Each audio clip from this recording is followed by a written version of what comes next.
말씀 누가복음 19장 10절 함께 읽습니다. 시작. 인자의 온 것은 잃어버린 자를 찾아 구원하려 함이니라. 아멘. 시대가 혼란할수록 우리 마음에 여러 가지 인생의 숙제와 어려운 문제로 산만해질수록 우리 마음이 집중해야 될 내용이 있습니다. 자녀들 문제나 건강의 문제나 경제적인 문제나 다양한 숙제가 있을 때마다 그 문제에 함몰되지 않도록 하기 위해서는 삼위 하나님에 대해서 깊이 생각해야 됩니다. 특별히 예수 그리스도에 대한 신앙의 원리를 정확하게 인식해야 됩니다. 예수님 만나면 그 안에서 인생의 모든 문제에 답을 얻습니다.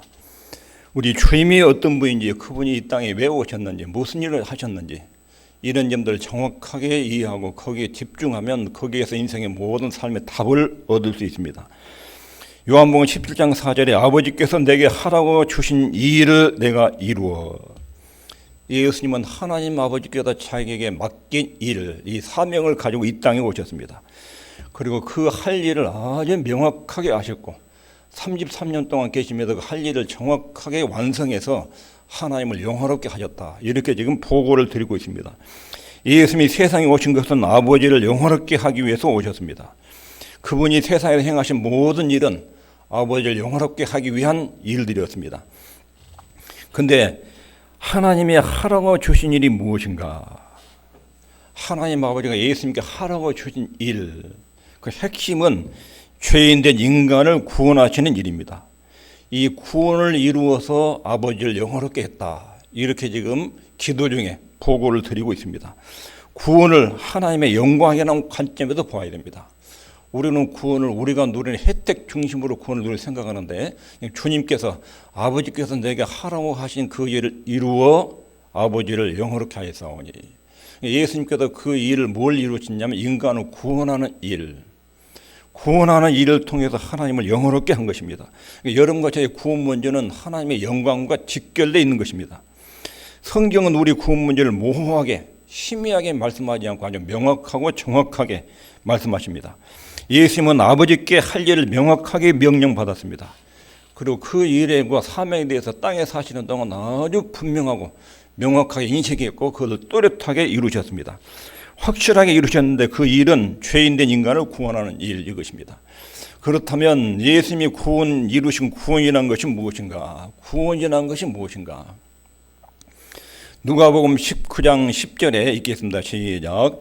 인자에 온 것은 잃어버린 자를 찾아 구원하려 함이니라. 삭개오 집에서 하신 말씀이에요. 삭개오가 어릴 때부터 유대인으로 출생했는데 이 사람이 빗나갔습니다. 소외되고 비뚤어졌습니다.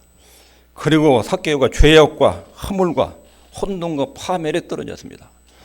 이쪽에 죄악과 혼돈과 파멸, 하나님과 관계가 완전히 깨진 상태, 이런 상태에 있는 인간을 건져내가지고 정상적인 인간으로 복원시키는 것, 이게 구원입니다. 하나님과의 관계가 다 무너지고 깨졌습니다. 인간은 아담의 범죄로 인하여 창조주 하나님과 관계가 다 깨지고 파괴되고 그 후유증들이 정신세계에, 그다음에 의식세계에, 마음의 생각에, 언어에, 인간관계에 다양하게 그 후유증들이 나타나고 있습니다. 죄와 그 후유증들이 아주 세상에 널려 있습니다. 예수님이 오신 목적은 깨지고 망가지고 파괴되고 죄와 허물 속에 묻혀있는 인간을 구출해내서 하나님과의 정상적인 관계를 복원시키는 이 일을 위해서 주님이 오신 것입니다. 인자에 온 것은 잃어버린 자를 찾아 구원하려 함이라. 예수님 이 땅에 오신 목적은 성부 하나님으로부터 받은 특별한 임무를 수행하기 오셨는데 그 임무가 잃어버린 자를 찾아서 구원하기 위해서 하나님과의 관계가 틀어진 인간을 하나님과의 관계로 다시 정상으로 돌리는 이런 일을 하기 위해서 땅에 오셨다 하는 것입니다. 두 번째 구절 읽겠습니다. 시작. 때가 참에 하나님이 그 아들을 보내사 여자에게 나게 하시고 율법 아래 나게 하신 것은 율법 아래 있는 자들을 속량하시고 우리로 아들의 명분을 얻게 하려 하심이니라. 때가 참에 하나님의 시험표가 됐다 하는 것입니다. 하나님이 정해진 시간에 하나님이 그 아들을, 즉 성자 하나님이 하늘에서 인간의 몸을 입고 땅에 오셨다. 그런데 어디에 났다고요? 율법 아래 나게. 율법 아래 나게 했단 말은 율법을 지킬 의무를 가진 유대인으로 태어났다. 하나의 율법을 지킨 의무를 가진 자. 근데 구약 시대에 율법을 지킨 인물이 단 한 명도 없습니다. 근데 예수님께서 오셔서 율법을 지킬 의무를 가진 유대인으로 육신을 입고 인간으로 온 거예요. 아담의 후손으로. 그리고 그분만 전 인류 역사에서 단 한 분만 하나의 율법을 완벽하게 지키신 분이에요. 율법을 지켜서 율법 아래 있는 자들을 속량하시고 우리로 아들의 명분을 얻게. 이 말은 하나님과 단절되고 상실된 관계를 회복하고 복구해서 다시 하나님이 우리 아버지가 되고 우리는 하나님의 아들딸이 되는 이런 관계를 회복해서 오셨다는 것입니다. 예수님께서 성부 하나님께 받은 임무는 하나님과 인간의 친교 관계, 교제 관계를 복원시키기 위해서 오셨다 하는 것입니다. 예수님은 하늘에서 땅으로 내려오셨고 하나님과 관계가 단절된 인간을 다시 복구하고 하나님과 정상화시키기 위해서 이 땅에 오신 것입니다. 그 관계를 회복시키기 위해서 모든 일을 행하셨습니다. 예수님은 하나님과 사람을 다시 묶어주기 위해서 본래 상태로 타락하기 전에 상태로 묶어주기 위해서 이 땅에 오신 것입니다. 17장 4절 읽습니다. 시작. 내게 아버지께서 내게 하라고 주신 일을 내가 이루어. 예수님은 땅에 사시면서 하나님 아버지가 내게 하라고 주신 일, 이것을 1분 1초도 잊은 적이 없습니다. 땅에 오신 목적이 무엇인지를 아주 명확하게 인지하셨습니다. 그리고 아버지께서 내게 하라고 하신 그 일, 즉 죄인된 인간을 구원하시는 그 일을 이루어서 아버지께서 내게 맡겨진 이 사람들에게 영생을 얻게 하셨습니다. 영생을 얻게. 직무를 지금 성공적으로 수행한 것을 기도 중에 아버지께 보고를 드리고 있는 거예요. 아버지께서 내게 하라고 하던 그 일을, 죄인된 인간을 구원하는 일, 그래가지고 구원해서 영생을 주는 일, 이것을 내가 이루어 아버지를 이 땅에서 영원롭게 하였습니다. 예수님은 사람들을 하나님과 화해시키고 하나님과 사귐이 회복되도록 하기 위해서 상실되고 파괴된 하나님과 인간의 관계를 복원시키기 위해서 이 땅에 오셨습니다. 여기서 한 가지 기억해야 될 것은 인간이 절대적으로 구원이 필요한 이유가 뭔가, 구원하는 일이 필요하게 만든 것이 뭔가, 예수님의 사역에 꼭 필요하도록 만든 이유. 만일에 구원의 일이 필요하지 않았다면 성자와 성령 하나님은 영원한 회의가 열리지 않았습니다. 거기서 성부 하나님은 성자 하나님을 고통스러운 인간 세계에 보낼 굳이 그런 계획을 수립하지 않았습니다. 성자 예수님도 그 모든 고통과 수치를 당하기 위해서 땅에 오실 필요도 없었습니다. 성령 하나님도 오순절 오실 필요가 없었습니다. 그런데 인간에게 구원이 절실하게 필요했습니다. 그 이유가 무엇인지, 구원의 필수 불가결성, 왜 인간이 구원을 받아야 되는지, 왜 인간의 상태가 구원받아야 할 처지에 놓이게 됐는지, 예수님은 우리 구원을 위해서 성부 하나님께로부터 보냄을 받으셨습니다. 그리고 주님은 성부 하나님으로부터 구원의 임무를 부여받고 이 땅에 오셨습니다. 이런 일이 완수되지 않고는 절대로 인간은 하나님과 화목될 수 없고 인간의 구원이 이루어질 수 없습니다. 예수님이 이 땅에 오셔야 될 필수적인 이유, 이것은 첫 번째 이유 있겠습니다. 시작. 인류의 죄와 죄가 이야기한 문제들 때문에 인간이 절대적으로 구원이 필요하게 된 원인은 바로 인류의 죄, 그리고 죄가 파생한 후유증들. 이 상태에서 인간은 처절하게 몸부림치고 고통을 겪고 있고 괴로움을 겪고 있습니다. 만일 여러분이 죄의 문제에 대해서 명확한 입장과 이해를 모른다면 복음을 모릅니다. 기독교를 모르는 거예요. 구원을 모르는 거예요. 교회 다니는 사람이 죄에 대한 이해가 없다면 예수님께서 세상에 무엇 때문에 오셨는지를 몰라요.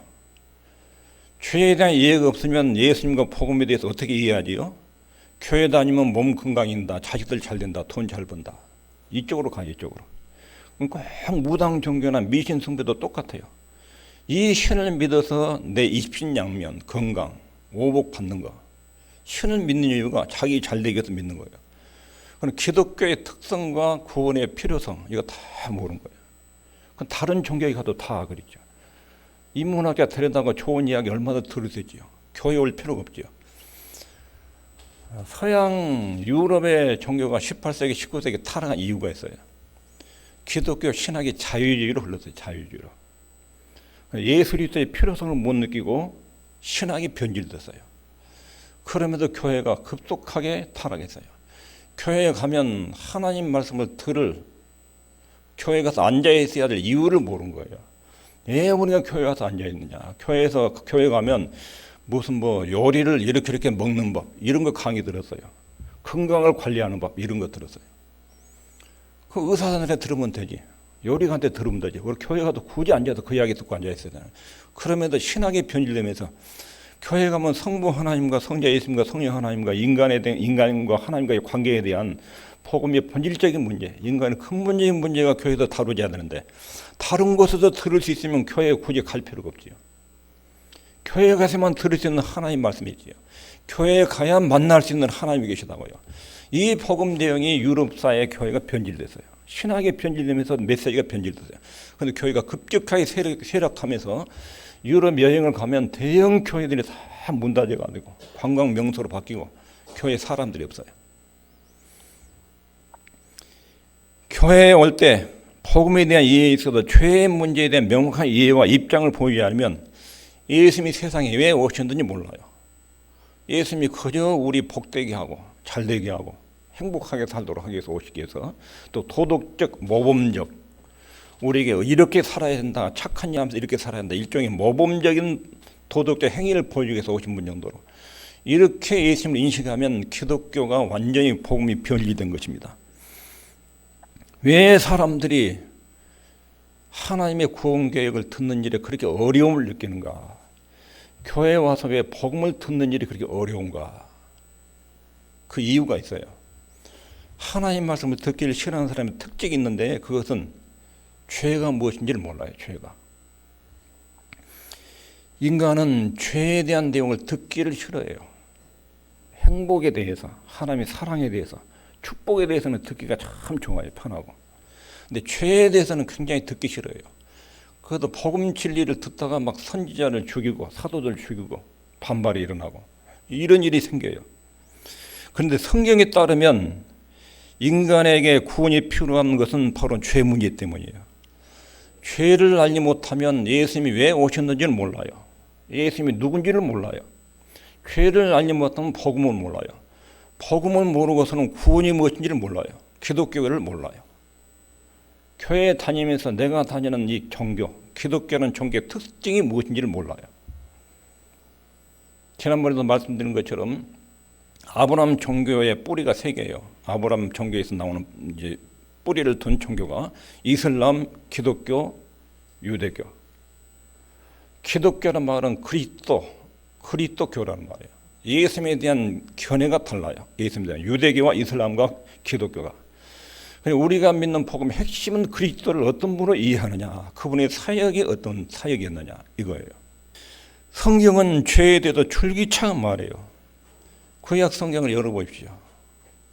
출애굽기, 레위기, 민수기, 신명기 성전 제도가 나오고 거기에 번제, 속주제, 속건제 그리고 짐승의 피 이런 제도를 나오고 이게 전부 다 뭘 말하지요? 인간은 죄인이고 죄인된 인간이 하나님을 만나려면 거룩하신 하나님을 만나려면 피를 가지고 나가야 된다. 죄 용서가 선행돼야 너희들이 하나님을 만날 수 있고 그 하나님의 은혜를 받아야 너희 인생의 행복의 문제가 풀어진다. 죄의 문제를 안다는 것이 없어요. 모세 오경도 그렇고 그 후에 사사기나 시편이나 역사들을 보면 인간의 죄가 얼마나 돌발적으로 발생하는지 얼마나 하나님에 대한 반역과 거역들이 많이 이루어지는지 그리고 죄를 다루기 위한 하나님의 행동들이 얼마나 많이 발생하는지 성경을 보면 창세기 1장 2장과 계시록 끝장 석장을 빼고는 전부 다 죄가 안 나온 것이 없어요. 그러니까 죄에 대한 명확한 이해 입장 이것을 알아야 예수님이 왜 오셨는지 그리고 그분이 무슨 일을 하셨는지 이해가 돼. 이해가. 그리고 내가 믿는 기독교란 종교가 뭔지 기독교의 핵심 진리가 무엇인지 정확하게 정체성이 확실히 자리 잡는 거예요. 예수님이 왜 오셔서 그런 사역이 했는지 인류의 죄와 그 죄에 대한 책임 죄와 죄책 이것 때문에 주님이 오셨어요. 또 하나는 하나님의 거룩한 성품 하나님은 절대적으로 의로우신 분입니다. 그분 앞에는 죄가 티끌만큼도 죄가 용납이 안 됩니다. 인간의 죄는 하나님께 반드시 처벌을 받아야 됩니다. 처벌 없이 넘어갈 수 없습니다. 하나님은 본성상 죄를 결코 묵인하고 넘길 수 없는 분입니다. 하나님이 죄를 무조건 용서하지 않습니다. 반드시 처벌한 뒤에 용서를 합니다. 그래서 예수님이 오셔서 그 죄를 십자가에다 처벌을 받은 겁니다. 처벌을. 우리의 죄가 예수님 몸으로 다 넘겨져서 타락한 인간의 죄에 대한 응징과 처벌이 예수님의 십자가로 떨어진 것입니다. 그리고 나서 용서가 나온 거예요. 용서가. 여러분 요즘에 기독교 색깔을 나타내는 이 종교 또는 강의, 설교 이런 것들이 많은데요. 하나님이 사랑의 하나님 때문에 우리 죄를 다 용서하신다. 그리고 예수님을 빼버려요. 예수님을. 그러니까 종교다원주의로 간 거예요. 종교다원주의라는 것은 어떤 종교에도 구원이 있다. 하느님은 특별히 천주교 같은 거예요.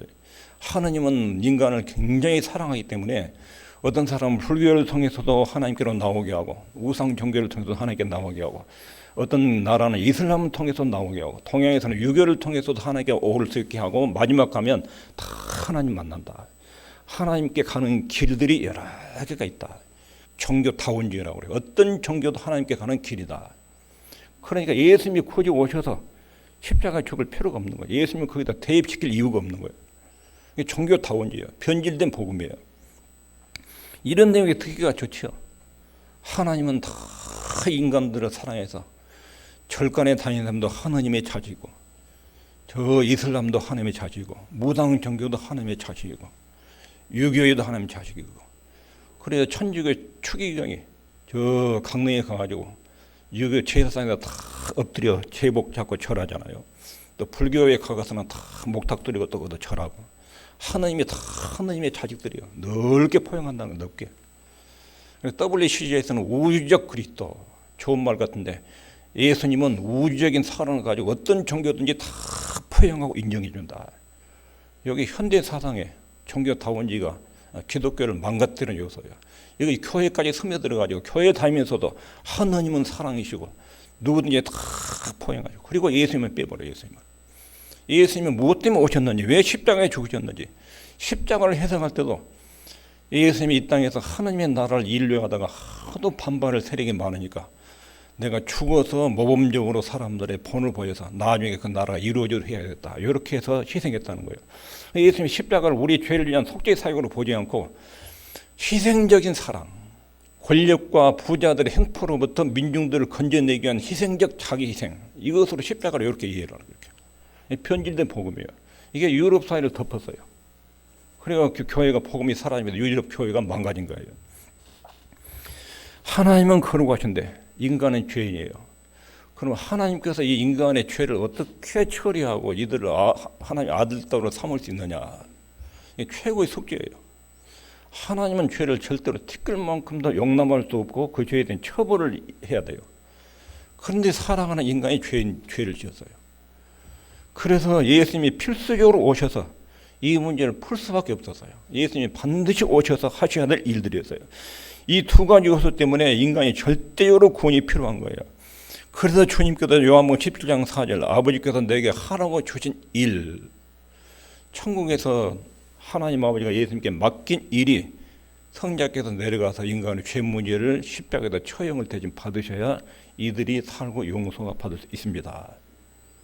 이런 내용을 지금 이렇게 표현한 거예요. 하라고 주신 일을 이루어서 인간의 죄와 그 문제, 죄에 대한 책임, 하나님의 거룩성도 만족시키고 인간의 죄 문제도 용서되고 푸는 이 일을 위해서 예수님은 필연적으로 땅에 오실 수밖에 없었고 그렇게 일을 이루셨어요. 종합하면 예수님은 항상 십자가를 바라보고 인생을 사셨어요. 예수님은 십자가에서 그 일을 완성하셨어요. 십자가에서 목숨이 끊어지기 직전에 다 이루었다. 뭘 다 이뤘다는 거예요? 하나님께서 내게 하라고 주신 일, 창세전에 하나님과 회의해가지고 성자께 맡긴 일을 남김없이 이루었다. 그 이루신 일이 뭐예요? 죄인된 우리를 구원하신 일, 우리의 구원에 필요한 충족한 요건을 주님이 다 만들어 놓으셨다. 누구든지 예수를 믿으면 죄인이 구원받고 영생을 얻도록 그 일을 다 이루셨다. 다 이루었다. 이렇게 말씀하시고 가셨어요. 예수님이 이루신 일을 여러 가지 방식으로 표현해 봐요. 예수님께서 이루신 일을 한 6, 7가지 방식으로 표현해 볼 거예요. 첫 번째로 예수님은 이 땅에 교훈을 주기 위해서 오신 분이 아닙니다. 또 사랑의 교훈을 주기 위해서 오신 것이 아닙니다. 구약 성경에는 하나님 아버지의 사랑이 많이 나타납니다. 아버지 하나님의 부성애, 인간을 향한 아버지 하나님의 기쁜 사랑들이 많이 나타납니다. 예수님은 그 하나님 아버지 사랑을 우리에게 본으로, 교훈으로 들려주기 위해서 오신 분이 아니라는 것입니다. 그리고 예수님은 이 땅에 착한 일을 보여주기 위해서 오신 것도 아닙니다. 예수님이 이 땅에 오셔서 좋은 일을 참 많이 하셨습니다. 어려운 사람 도와주고 병자도 고쳐주고 착한 일을 많이 하셨습니다. 너희들도 이렇게 착한 일하고 살아라. 이런 것 가르치기 위해서 주님이 성육신 하시고 죽음과 부활 이런 일을 하신 것이 아닙니다. 예수님의 성육신, 십자가, 죽음, 부활은 죄인들을 구원하기 위한 것이지 너희들이 착하게 살아라. 이런 교훈을 주기 위해서 한 것이 아닙니다. 예수님은 우리를 구원하기 위해서 오셨습니다. 십자가에 못 박히신 일은 거룩하신 하나님과 죄인된 인간이 교제를 회복하도록 하기 위해서 우리 이미 십자가에 못 박히셔 돌아가셨습니다. 이것이 십자가의 핵심 사상입니다. 주님께서 십자가에 죽으신 것은 즉 성육신, 고난, 처자의 십자가의 죽음, 부활, 성천, 하나님 보좌 우편에 앉으심, 성령 강림 이것들은 전부 죄인들을 구원하기 위함이고 하나님과 인간의 깨진 관계를 복구시키기 위한 주님의 사역이에요. 성경이 이것을 아주 명확하게 말씀하셔요.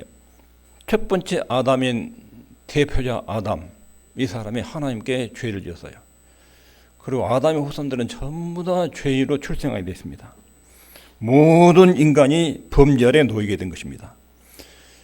그때부터 인간은 다시 하나님 앞에 얼굴을 들게 할 수 있는 분을 기다렸습니다. 에덴 동산에 가서 하나님 만나고 싶은데 중간에 무엇이 막고 있었어요? 천사들이 불칼을 가지고 화염검을 가지고 하나님께 접근하지 못하도록 막았어요. 아담이 아무리 고백하고 싶어도 천사들이 가로막고 있어요. 이만 죄가 가로막혀서 죄인 인간은 그러고 하나님을 만날 수 없게 된 거예요. 그래서 인간은 그때부터 우리 얼굴을 다시 들어서 하나님을 만날 수 있고 에덴 동산에서 그 다정다감한 하나님과의 교제처럼 다시 하나님과 교제할 길을 찾았습니다. 그리고 우리를 자유롭게 죄의 세력에서 자유롭게 사단의 세력에서 이끌어 끄집어내서 건져줄 그런 분을 계속 기다렸습니다. 우리의 대변자, 우리의 지도자. 아담이 범죄했는데 아담이 범죄한 죄를 처리하고 우리를 하나님 앞에 다시 세워줄 그런 둘째 아담. 둘째 아담의 대표자가 예수 그리스도가 이 땅에 오신 것입니다. 그리고 그분이 오셔서 하신 일은 거룩하신 하나님과 죄인 인간의 교제 회복, 구원을 여러 가지로 표현하셨어요. 구원이란 뭐냐? 구원은 죄와 그 책임으로부터 건져내는 것. 이것도 구원이에요.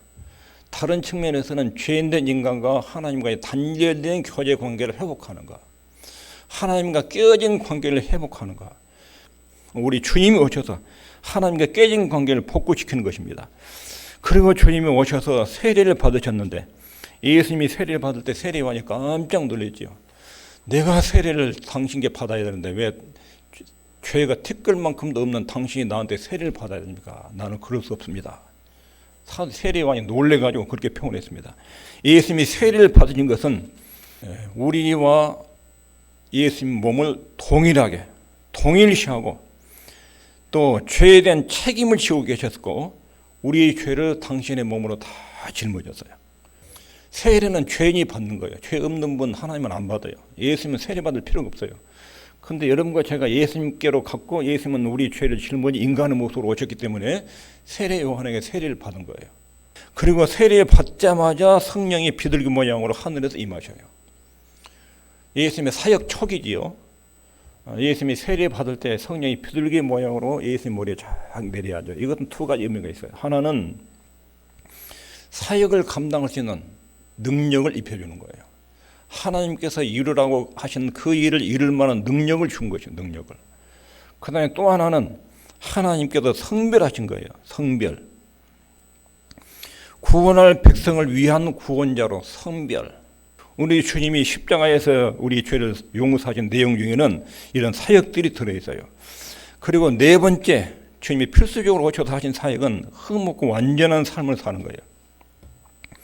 그분이 완전한 삶을 사신 것은 나는 하나님의 아들이다, 하나님이다, 이것을 증명하기 위해서 율법을 한 개도 지키지 않는 삶을 사는 면이 있고, 또 그분은 우리의 머리와 대표자로서 하나님의 율법을 완벽하게 순종하셨습니다. 그리고 완벽하게 순종함으로 율법을 영예롭게 하시고, 그리고 율법을 높이고, 그리고 율법을 완벽하게 지키시는 주님, 복음서에서 율법을 하나도 어기지 않고 지켜내시는 예수의 모습을 봐야 됩니다. 그 율법을 100% 완성시킨 것을 하나의 의라고 그래요. 의. 그리고 그 의를 우리한테 혜택으로 넘겨준 것입니다. 예수 믿는 우리에게. 이건 이런 주님을 깊이 봐야 됩니다. 그리고 더 또 중요한 것은 사단을 이기시는 예수님 모습. 히브리서 2장 14절 15절을 보면 사망으로 말미암아 사망의 세력을 잡은 자 곧 마귀를 없이하시며, 그리고 요한 1서 3장 8절 하나님의 아들이 나타나신 것은 마귀의 일을 멸하려 하심이니라. 마귀의 일.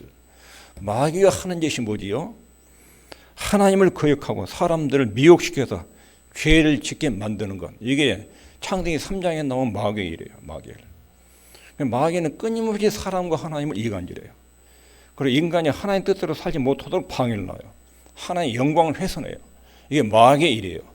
예수님이 오신 목적은 이 마귀의 일을 멸하기 위해서,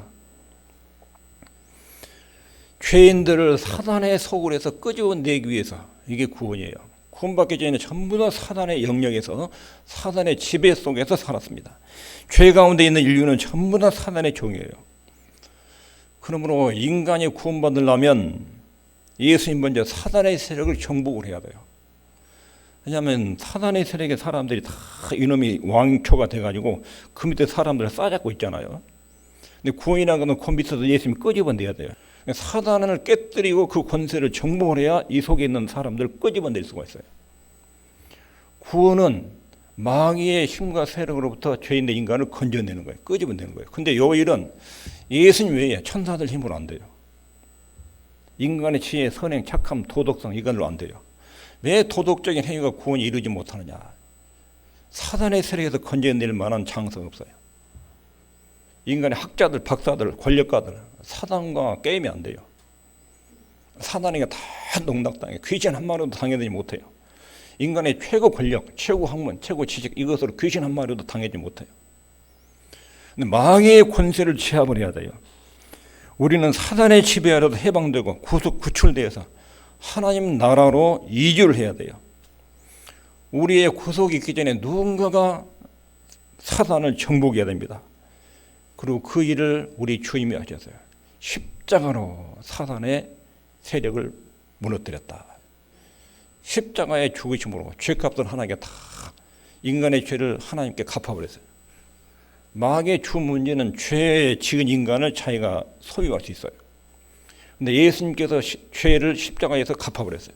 예수를 믿으면 사단이 그 사람을 지배할 수 없어요. 죄 아래 있는 사람만 사단이 지배할 수 있는데, 예수 믿으면 하나님의 죄를 십자가에서 처리하고 용서를 해보면 그 사람을 사단이 어떻게 지배를 할 수가, 영향을 끼칠 수가 없어요. 법적으로 예수를 믿으면 죄로부터, 사단의 권세로부터 완전히 해방돼요. 이런 일을 우리 주님이 하셨어요. 그리고 끝으로 십자가에 달리신 예수님을 기억해야 됩니다. 예수님의 최종적 임무를 완수하셔야 되는데 죄의 책임으로부터 우리를 건져내는 일입니다. 예수님이 십자가에 죽으신 이유는 바로 그것입니다. 예수님 자신 몸 안에 인류의 죄를 다 담으시고 하나님께 대신 형벌을 받으셨습니다. 히브리서 9장 22절에 피 흘림이 없은즉 사함이 없느니라. 이 일은 하나님에 대한 일입니다. 하나님은 피 흘림이 없이는 죄인을 용서할 수 없다. 죄인의 죄는 반드시 처벌이 필요하다. 처벌은 죽음이다. 죄에 대한 처벌은 죽음인데 누군가가 그 죽음을 대신 처리해야 된다. 하나님은 죄를 용서하기 전에는 죄를 심판하셔야 되겠습니다. 그런데 십자가에서 우리 죄에 대한 심판이 이루어진 것입니다. 대신 우리 주님이 십자가에서 처형 받으심으로 심판을 받은 것입니다. 그리고 응문의 처벌이 십자가에서 이루어졌습니다. 여러분과 저의 구원이 절대로 값싼 것이 아닙니다. 의료는 공짜로 받지만 거기에는 주님의 엄청난 희생과 고난이 있습니다. 그런데 히브리서 9장에 이렇게 큰 구원을 너희들이 등한히 여기면 나중에 그 심판을 어떻게 감당했느냐. 예수님의 구원의 일을 그렇게 등한히 여고 하나님을 떠나고 교회를 떠나고 그래가지고 나중에 죽어서 주님 앞에 서면 그 어마어마한 주님의 희생적인 은혜와 사랑을 무시한 그 죄값을 그때 얼마나 혹독하게 치르려고 이가지 큰 구원을 너희들이 등한히 여기느냐. 우리가 예수님의 그 구원받는 것은 공짜로 얻은 것인데 이걸 너무 값싸게 여기면 안 돼요. 오늘 본문을 정리하면 하나님이 예수님께 맡기신 일, 예수님이 고백하기를 아버지께서 내게 하라고 주신 일을 이루어서 아버지를 이 세상에 영원하게 했습니다. 맡기신 일은 죄인을 구원하는 일입니다. 이거 여러분 분명하셔야 됩니다. 착한 일, 모범적인 선행, 이런 거 가르치려고 주님이 이 땅에 오신 것도 아닙니다. 성경에 분명하게 예수님께서 아버지께 맡은 일은 죄인을 구속하기 위한 일입니다. 이것 때문에 하나님 인간의 몸을 입고 오셨고 고난의 길을 거셨고 십자가의 죽음을 겪으셨습니다. 구원이란 뭐냐면 죄와 그 책임으로부터 건져내는 것, 마귀의 권세에서 건져내는 것, 이런 것도 되지만 하나님과 인간의 단련된 관계를 회복하는 것입니다. 예수님의 속죄의 사유로 인해서 죄인된 인간이 그러한 하나님과의 다리가 연결되는 그런 관계 회복이 우리 주님이 이루신 구원입니다. 구원의 필수적인 요소, 필연적인 요소는 인간의 죄와 그 죄의 책임 때문이고 하나님의 거룩성은 인간의 죄를 티끌만큼도 처벌하지 않고는 넘어갈 수 없는 거룩하신 하나님입니다. 구원을 주님이 어떻게 이루셨는지 인간의 몸을 입고 십자가를 지심으로 이셨고 또 우리 아담이 첫 대표자로 실패한 것을 둘째 아담으로 오셔서 율법을 순종하시고 십자가에서 우리 죄를 청산하시고 우리의 구원을 이기셨습니다. 우리 구원자 예수님은 반드시 마귀의 권세를 정복해야 되고 마귀의 권세 아래 있는 죄인들을 끄집어내셔서 우리의 구원을 이루셔야 했습니다. 그리고 우리의 새로운 본성을 주셨다. 자, 죄의 용서를 받았어요. 하나님과 화목이 됐어요. 하나님과 이제 교제를 해야 돼요. 교제를. 하나님은 티끌 같은 죄도 없이 깨끗하고 영광스러운데 하나님 빛이시고 그 안에는 조금도 어둠이 없어진대. 죄인된 인간이 구원받고 하나님 앞에 나가서 그분과 이야기를 해야 돼요. 아버지와 아들로. 그러려면 옛날에 가졌던 근성 가지고는 그 하나님을 못 만나요. 예수님 안에서 새로 만들어진 본성, 새로운 생명의 질이 우리 속에 들어와야 돼요. 그래야 하나님과 이야기가 돼요. 이야기가. 예수 믿기 전에는 하나님과 이야기할 수 있는 새로운 본성이 없어요. 하나님과 사귈 수 없어요. 근데 예수를 믿으면 하나님의 생명이 우리 속에 쏙 들어와요. 그리고 새로운 생명이 티 없이 맑은 하나님과 교제할 수 있는 형질이 같아요. 형질이. 거기서 새로운 본성 안에서 하나님과의 교제가 이루어져요. 예수 믿고 구원받으면 여러분 속에 영생이 들어옵니다. 영생이. 그리고 영생이 아버지와 교제가 가능하게 만듭니다. 성부와 성자가 성령 하나님과 이해가 되는 생명의 속성이 우리 속에 자리를 잡게 돼요. 새로운 본성을 주신 거예요. 우리가 할 일은 예수님 안에서 이렇게 이런 일들이 이루어졌구나. 인식이야. 인식. 알아야 돼요. 그래서 우리 주님이 이 땅에 오셨구나. 그리고 그러즉 주님이 나 같은 죄인을 살리기 위해서 그 모든 과정들을 다 겪으셨구나. 그것을 인식하고 주님이 이루신 일을 그대로 받아들이면 돼요. 받아들이고 내가 누리고 감사하고 찬양하고 그리고 하나님의 자녀에게 살만한 힘과 능력을 주시라고 기도하고 그러면 되는 거예요.